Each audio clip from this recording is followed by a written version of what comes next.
स्वागत है दोस्तों आपका हमारे इस यूट्यूब चैनल कन्फ्यूज़न 9.2.11 में। दोस्तों इस वीडियो में आज हम बात करेंगे एडुटेरिया की तरफ से जो 27 मार्च 2022 को जो टेस्ट लिया गया था 67th बीपीएससी के लिए, और ये टेस्ट नंबर 12 था जो शुरू से दे रहे थे, और जो न्यू जो ज्वाइन किए होंगे उनके लिए टेस्ट नंबर 4 था। तो इसका जो टेस्ट है इसका मैंने पार्ट 1 में 1 से लेकर 75 तक मैंने कंप्लीट करवा दिया था। अगर आप लोगों ने पार्ट 1 इसका वीडियो नहीं देखा है तो उसका लिंक मैं डिस्क्रिप्शन बॉक्स में दे दूंगा, वहां से आप लोग इसे देख सकते हैं। इस वीडियो में आज हम पार्ट 2 लेकर के आए हैं, यानी कि 76 से लेके 150 तक।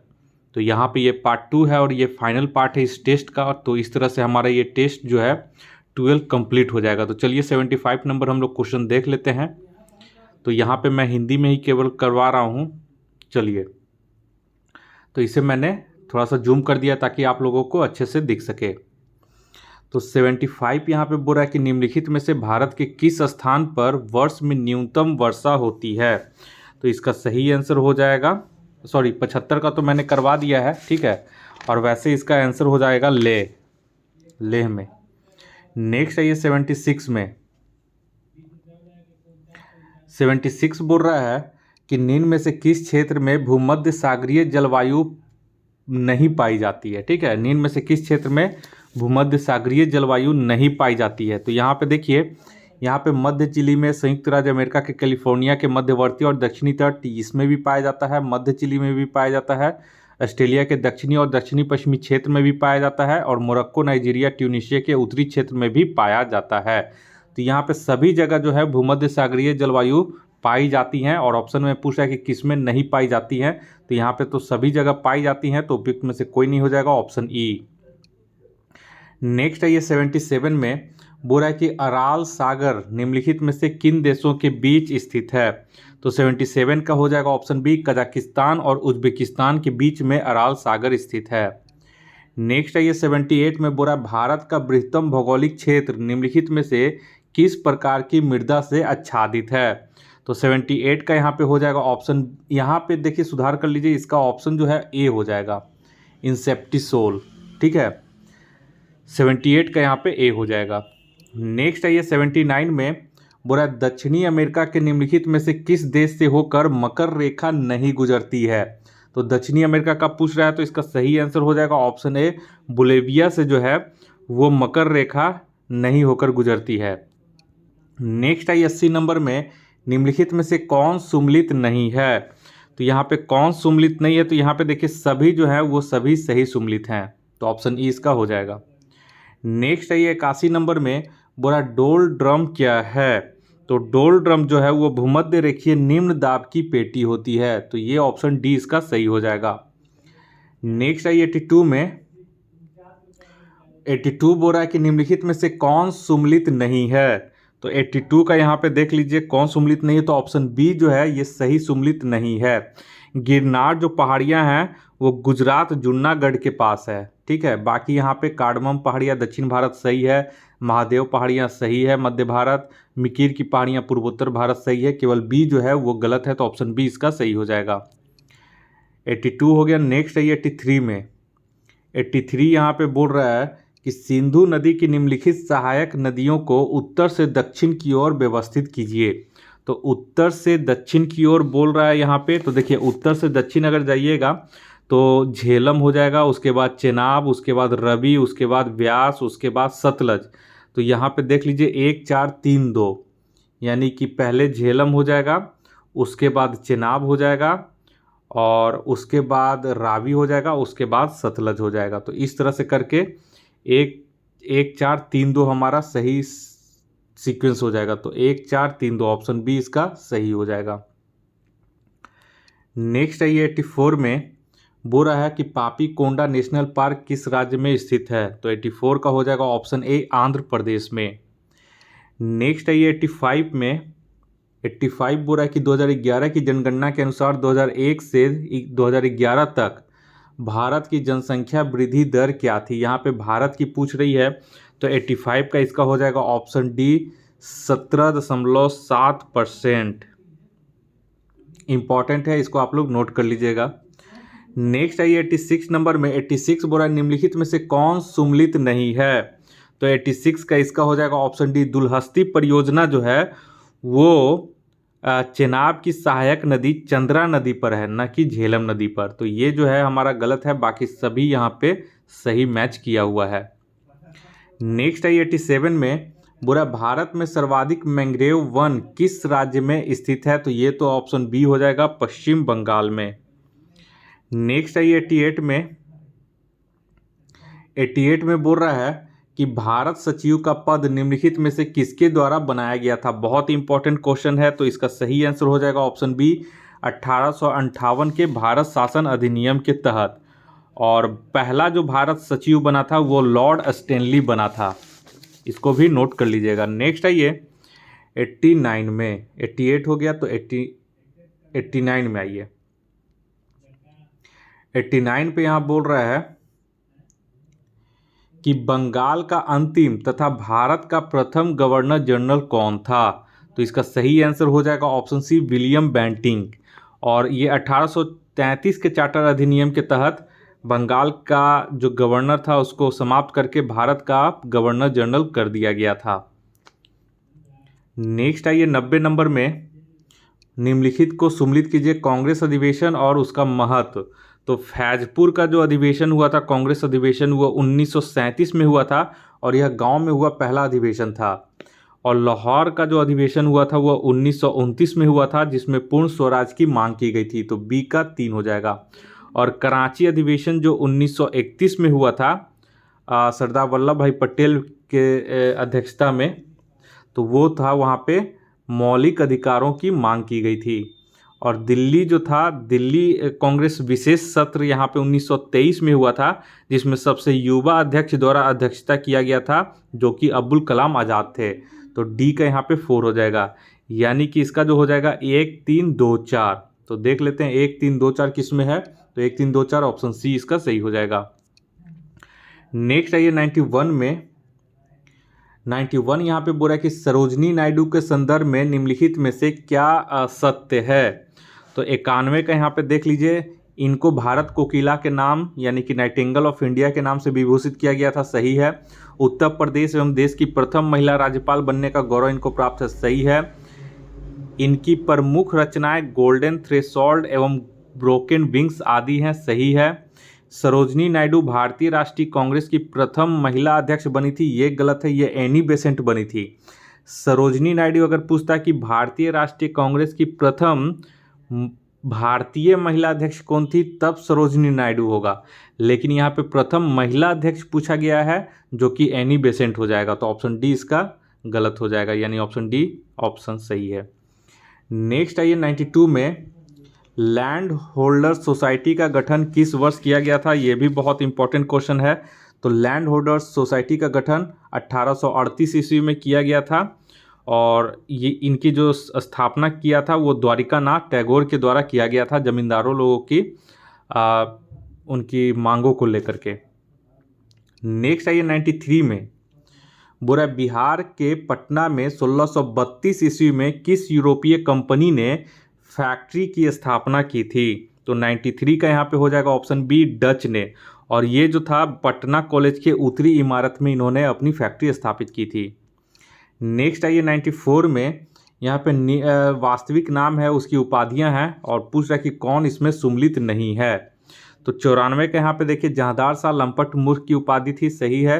अहमद शाह अब्दाली को दुर्रे दुरानी की उपाधियाँ दी गई थी, सही है। अली गौहर जो था वो शाह आलम द्वितीय की उपाधि से प्रसिद्ध है, दिया गया था। तो अली गौहर शाह आलम द्वितीय, अली गौहर जो ऐसा है जो अंग्रेज़ों की फैक्ट्री में पटना में अपना राज्याभिषेक किया था। और फर्रुखसियर जो है घृणित कायर की उपाधि इसको दिया गया है, ये भी सही है। तो यहाँ पे सभी सही हैं, तो ऑप्शन ई हो जाएगा, उपयुक्त में से कोई नहीं। नेक्स्ट है ये 95 नंबर में, 95 नंबर बोल रहा है कि अल बरूनी की किताब उल हिंद किस भाषा में लिखी गई है? तो ये हो जाएगा ऑप्शन बी, अरबी भाषा में इसे लिखी गई है। नेक्स्ट आइए 96 नंबर में, history of the freedom movement in Bihar के लेखक कौन है? तो ये हो जाएगा ऑप्शन ए, के दत्ता। नेक्स्ट आइए 97 में, बोरा निम्नलिखित में से कौन FG स्लाई के नेतृत्व में गठित चंपारण एग्रीगेशन समिति के सदस्य नहीं थे? तो 97 का इसका सही हो जाएगा option C, Ramchandra Shukla. Next आइए 98 नंबर में, भारत के प्रथम इंजीनियरिंग कॉलेज की स्थापना रुड़की में किस वर्ष की गई थी? तो 98 का इसका सही हो जाएगा ऑप्शन ए 1847 ईस्वी में। और उस समय लॉर्ड डलहौजी के द्वारा रुड़की कॉलेज की स्थापना की गई थी, जिसका नाम बदल करके 21 सितंबर 2001 में आईआईटी रुड़की कर दिया गया था। नेक्स्ट आइए 99 में बोरा हंटर शिक्षा आयोग विलियम हंटर का गठन किस वायसराय के समय में हुआ था? तो इसका सही आंसर हो जाएगा ऑप्शन सी लॉर्ड रिपन के समय में। नेक्स्ट आइए 100 नंबर में बोरा की 1857 के विद्रोह के दौरान मृत्यु से पूर्व कुंवर सिंह का अंतिम संघर्ष लड़ाई किस अंग्रेज अधिकारी से हुआ था? तो इसका सही आंसर हो जाएगा option A captain Lee Grand के साथ। और वीर कुंवर सिंह की जो मृत्यु हो गई थी वो 26 अप्रैल 1858 को हो गया था।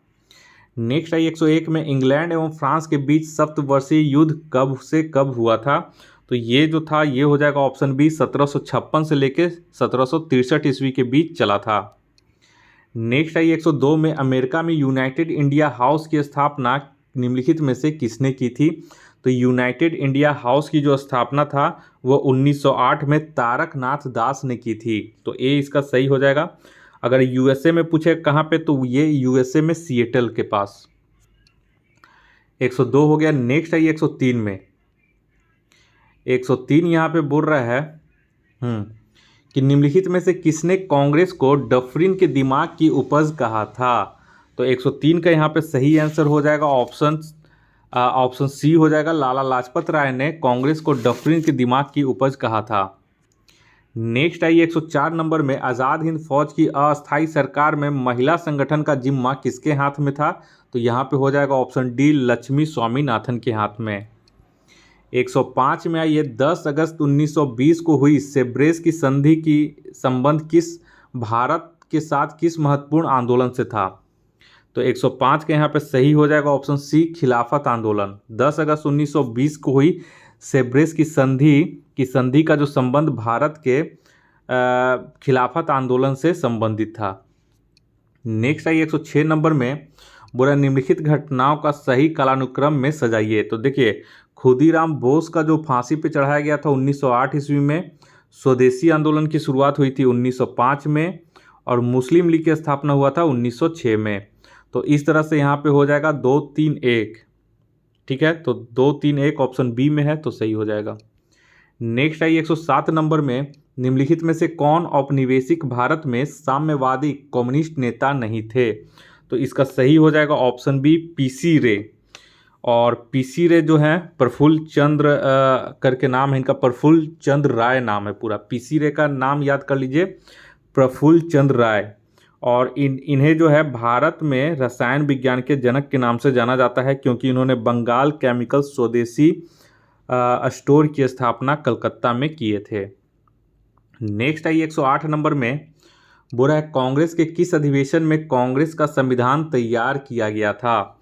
तो 108 का इसका सही हो जाएगा ऑप्शन सी मद्रास 1908 के अधिवेशन में। और ये 23वां अधिवेशन था। और मद्रास 1908 का जो अधिवेशन था 23वां अधिवेशन, इसकी अध्यक्षता रास बिहारी घोष के द्वारा किया गया था। नेक्स्ट आई 109 में बोला बिहार में स्थापित होम रूल लीग के अध्यक्ष निम्नलिखित में से कौन थे? तो ये हो जाएगा ऑप्शन डी मजरूल हक। ठीक है, याद रखिएगा मजरूल हक। और वैद्यनाथ नारायण सिंह को सचिव बनाया गया था। और होम रूल लीग की स्थापना पटना के बांकीपुर में 16 दिसंबर 1916 को किया गया था। नेक्स्ट आई 109 हो गया। नेक्स्ट आई 110 में 110 में बोला कि भागलपुर में 28 से 29 अगस्त 2020 को आयोजित 12वें बिहार प्रांतीय सम्मेलन की अध्यक्षता किसने की? तो 110 का ये हो जाएगा ऑप्शन ए राजेंद्र प्रसाद ने। नेक्स्ट आई 111 नंबर में बोला निम्नलिखित में से अंग्रेजों के खिलाफ कौन सा विद्रोह पश्चिमी घाट यानी कि महाराष्ट्र में हुआ था? तो यहाँ पे देखिए रामोसी विद्रोह और भील विद्रोह, ये दोनों विद्रोह जो था वो पश्चिमी घाट महाराष्ट्र में हुआ था। तो ऑप्शन ई हो जाएगा एक से अधिक। और जुआंग विद्रोह जो था ये आपका केओझर उड़ीसा में हुआ था। और चुआड़ विद्रोह जो था वो मेदिनीपुर पश्चिम बंगाल में हुआ था। नेक्स्ट आई 112 नंबर में सिकंदर लोदी ने 1495-96 में हुसैन शाह सरकी को पराजित कर किसे बिहार का प्रभारी नियुक्त किया था? तो इसका सही आंसर हो जाएगा ऑप्शन सी, दरिया खां नुहानी को। ठीक है, और ये अपनी मृत्यु 1523 तक ये इसका प्रभारी बना रहा। नेक्स्ट आई 113 नंबर में, बोला किस वर्ष पटना में सिखों के 10वें गुरु गुरु गोविंद सिंह का जन्म हुआ? तो 113 के यहाँ पे सही हो जाएगा ऑप्शन बी, 1666 ईस्वी में। और ये जो थे गुरु गोविंद सिंह जो 10वें गुरु थे वो 9वें गुरु तेग बहादुर के पुत्र थे। और एक्चुअली में इनका जन्म जो हुआ था पूरी वो 26 दिसंबर 1666 को हुआ था। नेक्स्ट आइए 114 में, निम्नलिखित में से किसने संगीत शास्त्र पर संगीत राज, संगीत मीमांसा, संगीत रत्नाकर, सुप्रबंध आदि की ग्रंथ की रचना की? तो 114 का इसका सही हो जाएगा ऑप्शन सी, राणा कुंभा ने। नेक्स्ट आई 115 में, निम्नलिखित में से किसने बहमनी साम्राज्य की राजधानी गुलबर्गा के स्थान पर बीदर स्थानांतरित की थी? तो 115 का इसका सही हो जाएगा ऑप्शन बी, शिहाबुद्दीन अहमद प्रथम ने, और इसे मुहम्मदाबाद नाम दिया था। नेक्स्ट आई 116 में, 116 बोल रहा है 116 बोल रहा है कि अकबर के समय इबादत खाने में आमंत्रित धर्माचार्यों में से किसने ईसाई धर्म का प्रतिनिधित्व किया?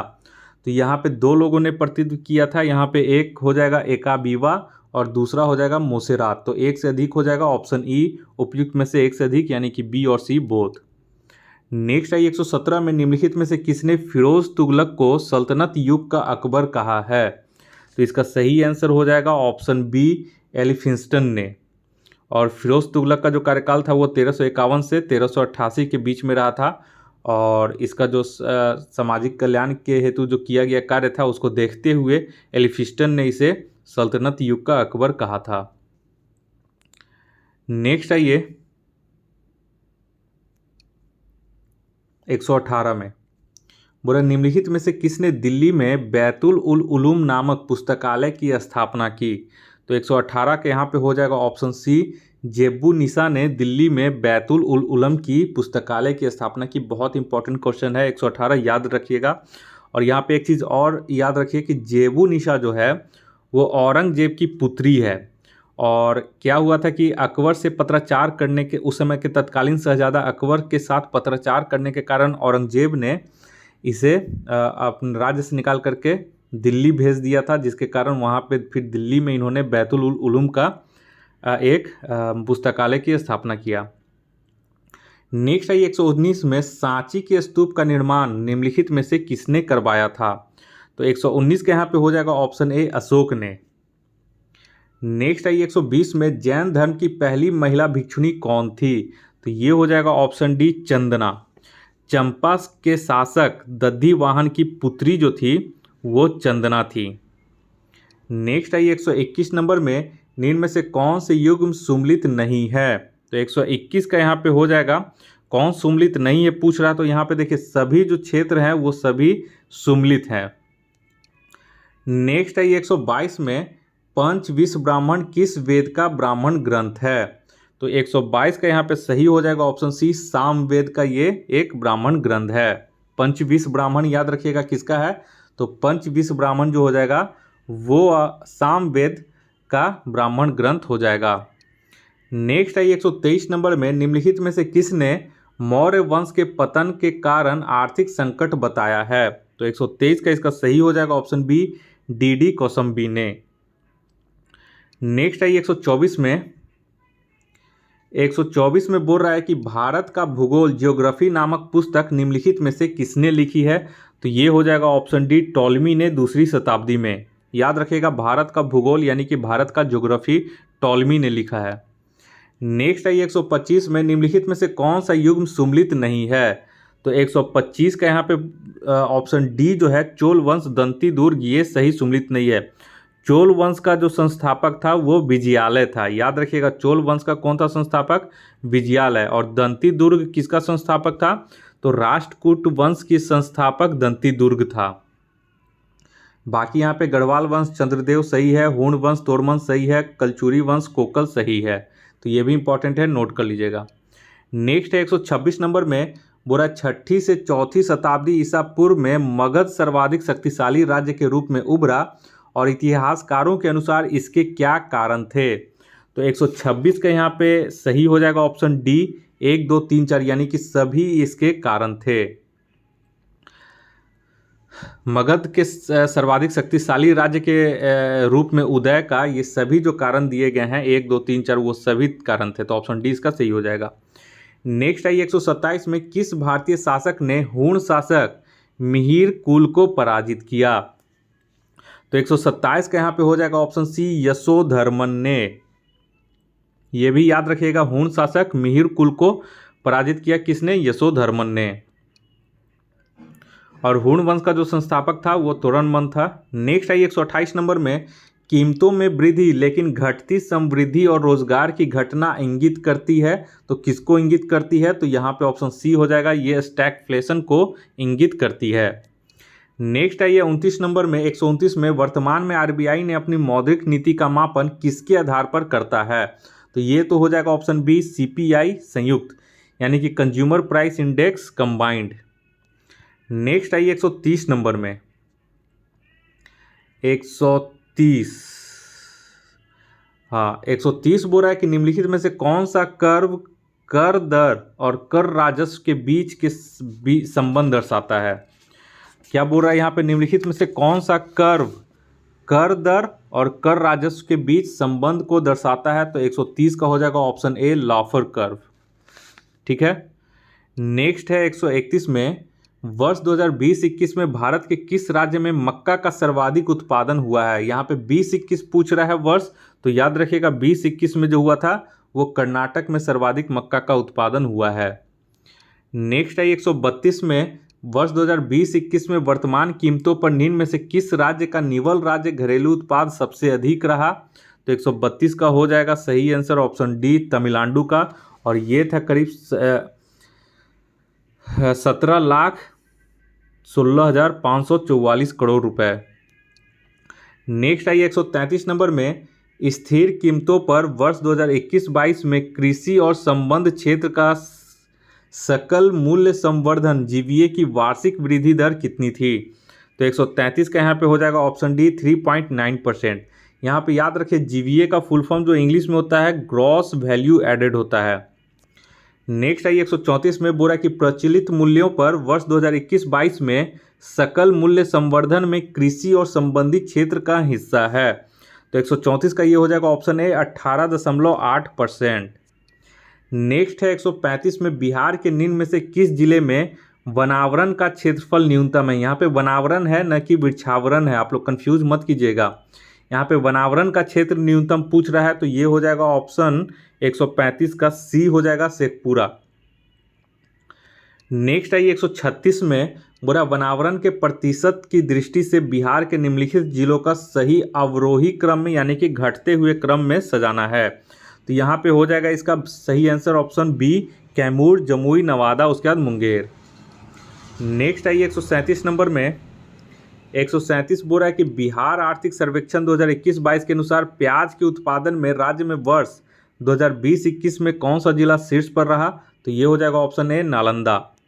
नेक्स्ट आई 138 नंबर में भारतीय संविधान के निम्नलिखित में से किस अनुच्छेद में यह व्यवस्था की गई है कि सभी अल्पसंख्यकों को अपनी रुचि की शिक्षण संस्थाओं की स्थापना व प्रशासन का अधिकार होगा, तो 138 का इसका जो सही आंसर हो जाएगा वो हो जाएगा ऑप्शन सी, अनुच्छेद 30 में ये कहा गया है। नेक्स्ट आइए 139 में किस वाद के फैसले में सर्वोच्च न्यायालय ने सर्वप्रथम घोषित किया कि उद्देशिका संविधान का हिस्सा नहीं है, तो यहाँ पे ये याद रखिएगा ऑप्शन ए हो जाएगा, बेरूबारी केस में 1960 के विवाद में सुप्रीम कोर्ट ने ये फैसला दिया था कि उद्देशिका संविधान का हिस्सा नहीं है, लेकिन उसके बाद फिर एक हुआ था केस बम्बई बनाम केंद्र, और उसके बाद फिर केशवानंद भारती, ये दोनों में फिर सुप्रीम कोर्ट ने अपने पहले के फैसले को बदल करके उद्देशिका को यानी कि प्रस्तावना को संविधान का अभिन्न अंग माना है। तो बम्बई बनाम केंद्र केस जो था 1994 में और केशवानंद भारती बनाम केरल 1973 में, ये दोनों केस में सुप्रीम कोर्ट ने संविधान की उद्देशिका यानी कि प्रस्तावना को संविधान का अंग माना है। नेक्स्ट आई 140 में निम्न में से कौन मार्ले मिंटो सुधार 1909 के प्रावधानों में शामिल नहीं था। यहाँ पे नहीं पूछ रहा है, तो याद रखें कि इसमें जो दिए गए ऑप्शन है ये सभी इसमें 1909 के प्रावधानों में था। ठीक है, तो ऑप्शन ई हो जाएगा, निम्न में से कोई नहीं, क्योंकि यहाँ पे नहीं पूछ रहा है। तो विधान परिषदों के कार्य में वृद्धि की गई थी 1909 के अधिनियम में। प्रांतीय परिषदों में सरकारी बहुमत ये भी किया गया था। सांप्रदायिक और पृथक निर्वाचन पद्धति ये भी सही था। केंद्रीय विधान परिषद में निर्वाचित सदस्यों का स्थान नहीं, ये भी सही था। नेक्स्ट है 141 में केंद्र एवं राज्यों के बीच वैधानिक शक्तियों का बंटवारा दिया हुआ है। तो 141 का एक बार इसको चेक कर लीजिएगा आप लोग, यहाँ पे एक से अधिक हो जाएगा। ठीक है, क्योंकि देखिए 5वीं अनुसूची, 6ठी अनुसूची और 4थी अनुसूची, 4थी अनुसूची में भी राज्य सभा में सीटों का आवंटन किया गया है। तो एक तरह से एक बार 141 का आप लोग एक बार चेक कीजिएगा, क्योंकि यहाँ पे वैधानिक शक्तियों का बंटवारा है, थोड़ा सा इसमें डाउट है।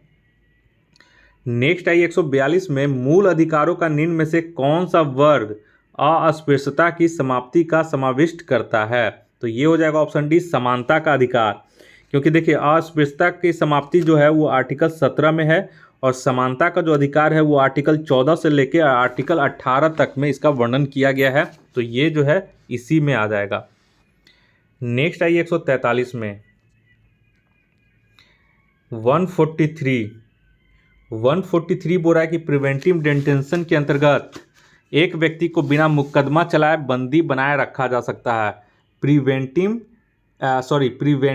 डिटेंशन के अंतर्गत एक व्यक्ति को बिना मुकदमा चलाए कितने समय तक बंदी बनाकर रखा जा सकता है। तो इसका जो सही आंसर हो जाएगा ऑप्शन सी हो जाएगा, 3 माह के लिए। ठीक है, और इसमें आर्टिकल 32 में उपबंध किया गया है इसके लिए। नेक्स्ट है 144 में एक वर्ष में कम से कम कितनी बार संसद की बैठक होना आवश्यक है। तो यहाँ पे 2 बार होना आवश्यक है, यानी कि 6 महीना का गैप नहीं होना चाहिए। ठीक है, तो यहाँ पे ऑप्शन ई हो जाएगा। नेक्स्ट है 145 में संसद में पूछे जाने वाले तारांकित प्रश्नों के संदर्भ में निम्नलिखित में से कौन सा कथन सही है। तो तारांकित प्रश्न जो होते हैं वो उसके उत्तर मौखिक दिए जाते हैं और इसमें पूरक प्रश्न पूछे जा सकते हैं। तो उत्तर मौखिक दिए जाते हैं और पूरक प्रश्न जो है पूछे जा सकते हैं। तो 1 और 3 ये दोनों जो हैं वो तारांकित प्रश्नों के संदर्भ में सही हो जाएंगे, और उत्तर लिखित दिए जाते हैं और प्रश्न नहीं पूछे जाते हैं, ये जो केस है वो अतारांकित प्रश्नों में होते हैं। ठीक है, अतारांकित प्रश्नों में होते हैं। तो यहाँ पे तारांकित पूछा है तो 1 और 3 हो जाएगा। तो यहाँ पे ऑप्शन देख लेते हैं 1 और 3 किसमें है। तो यहाँ पे सी हो जाएगा ऑप्शन सही। ठीक है, और वहीं अगर पूछता कि अतारांकित प्रश्नों के संदर्भ में सही कौन है, तो 2 और 4 सही हो जाता। नेक्स्ट आई 146 में निम्नलिखित में से किन बिलों पर दोनों सदनों में मतभेद संयुक्त अधिवेशन में सुलझाया जा सकता है।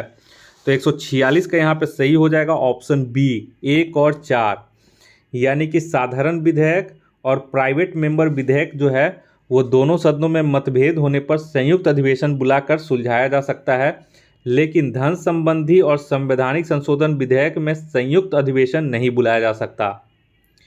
नेक्स्ट आई 147 में बोल रहा है कि निम्नलिखित में से कौन सा एक व्यय भारत की संचित निधि पर भारित नहीं होती है। तो यहाँ पे आप लोग एक चीज़ नोट कर लें कि यहाँ पे भारत के प्रधानमंत्री के वेतन और भत्ते, यानी 3 में जो है भारत के प्रधानमंत्री के वेतन और भत्ते वो भारत की संचित निधि पर भारित नहीं होती हैं। बाकी 1, 2 और 4 ये तीनों केस में भारत की संचित निधि पर भारित होती हैं। तो यहाँ पे केवल 3 हो जाएगा ऑप्शन बी। नेक्स्ट आई 147 हो गया। नेक्स्ट आई 148 में 148 का पूरा निम्नलिखित अधिकारियों का अग्रता क्रम का सही अनुक्रम कौन सा है। तो देखिए यहाँ पे मंत्रिमंडलीय सचिव जो होता है वो वरीयता क्रम में 11वें नंबर पे आता है। मुख्य निर्वाचन आयुक्त जो है वो 9th नंबर पे आता है, और संघीय मंत्रिमंडल सदस्य जो है वो 7वें स्थान पे आता है, और भारत के मुख्य न्यायाधीश जो हैं वो 6th स्थान पे आते हैं। तो 6, 7, 9, 11 यानी कि यहाँ पे जो सही हो जाएगा वो वरीयता क्रम में सही अनुक्रम में है। तो 6, 7, 9, 11 यानी कि 4, 3, 2, 1। तो 4, 3, 2, 1 किस में है, तो ऑप्शन डी में है। तो ये सही हो जाएगा।